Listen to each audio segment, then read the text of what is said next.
नमस्कार, आप देख रहे हैं नवकुंज समाचार टाइम्स और मैं हूं आपके साथ रविक्षा शर्मा। आइए बढ़ते हैं आज की खास खबर की ओर।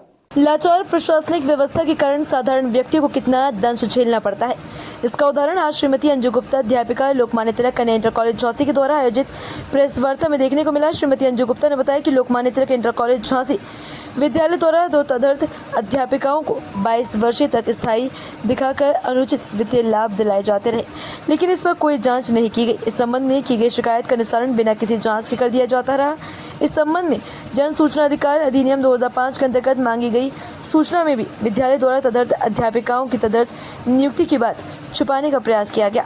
पहली बार श्रीमान जिला विद्यालय निरीक्षक झांसी श्री कोमल सिंह यादव जी के समक्ष दिनांक 11 जून को विद्यालय प्रबंधक श्री राकेश पाठक जी एवं प्रधानाचार्य श्रीमती अर्चना सिंह ने माना कि विद्यालय में कार्यरत तदर्थ अध्यापिकाओं का अभी तक विनियमितीकरण नहीं हुआ है। इस संबंध में शहर कोतवाली थाना द्वारा विद्यालय प्रबंधक श्री राकेश पाठक जी के खिलाफ FIR दर्ज कराई गई। इस संबंध में महिला थाना प्रभारी किरण रावत, इंस्पेक्टर पूजा चौधरी, शहर कोतवाली थाना प्रभारी श्री राजेश सिंह और कई सारे लोग मौजूद रहे।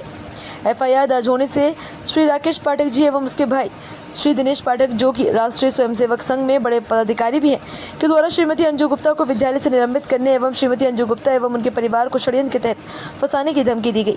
प्रेस वार्ता के दौरान श्रीमती अंजू गुप्ता ने अपना पक्ष रखते हुए प्रशासन से अपनी एवं अपने परिवार की सुरक्षा की गुहार लगाई है।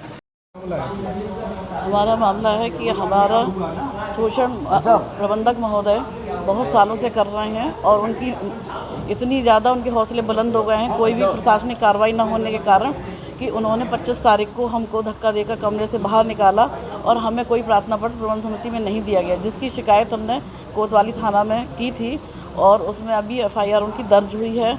हम प्रशासन से मांग करते हैं कि उन पर प्रशासनिक कार्रवाई, जो हम इतने दिनों से 12 वर्षों से अपना संघर्ष कर रहे हैं, उसके लिए न्याय मांगते हैं और अपने परिवार की सुरक्षा मांगते हैं। क्या कारण रहा कि 12 वर्ष तक संघर्ष करना? सर, प्रशासनिक उदासीनता। हमने शिकायत तो बहुत ढेर सारी की, लेकिन उनकी गहराई से कभी जांच ही नहीं हुई और अपनी तरफ से उसका निस्तारण कर दिया गया। इसीलिए हम आज तक भुगतना पड़ा उसको। हजारों शिकायत मुख्यमंत्री पोर्टल पे हुई है। दो तदर्थ नियुक्ति 1998 में 2 तदर्थ नियुक्ति हुई थी। विद्यालय ने उनको 99 में स्थायी दिखाया और 20 साल तक, मतलब 22 साल तक सर, जून 2020 तक विद्यालय उनको स्थायी दिखाता रहा। हमने उससे पहले कई शिकायतें की, विद्यालय ने हमें गलत सूचना दी, हमने सूचना मांगी, गलत सूचना दी। पहली बार 11 जून 2020 को हम सिद्ध कर पाए कि हाँ वो तदर्थ टीचर है।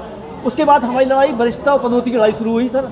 उसके बाद भी उससे तब से क्या हुआ, उसकी शिकायत करने से विद्यालय प्रबंधक और प्रधानाचार्य बहुत चिढ़ गए और वो किसी तरीके से मौका देकर प्रताड़ित करना, हर समय गाली गलौज करना, प्रताड़ित करना, वो उसी का दर्द हम लोग झेल रहे हैं सर। कौन सा विद्यालय है? लोकमान्य तिलक कन्या इंटर कॉलेज, गणेश बाजार, पानी की धर्मशाला के पास, झांसी।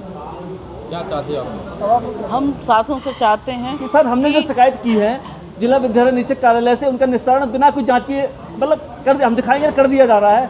हम चाहते हैं प्रशासन से कि उच्च अधिकारियों की कमेटी गठित की जाए और हमने जो शिकायत की है उसके बिंदुवार जांच करके जिन्होंने लापरवाही की है, जिन्होंने गलत सूचना छुपाई है, उनके सख्त कार्रवाई हो। प्लस जो FIR हमने की है उससे वो विद्यालय प्रबंधक चिढ़ गए हैं, वो हमारे खिलाफ कुछ भी षड्यंत्र रच के कुछ भी दुर्घटना करा सकते हैं, कोई कार्रवाई करा सकते हैं। तो उसके लिए हम प्रशासन से खड़े हैं, साफ सामने खड़े हुए हैं। हमारे साथ कोई दुर्घटना या कुछ भी होती है तो उसके लिए उनको माना जाए। आपको ऐसा क्यों लग रहा है कि आपके साथ दुर्घटना हो? उन्होंने बोला सर, उन्होंने धमकी दी, दूसरा के बोला।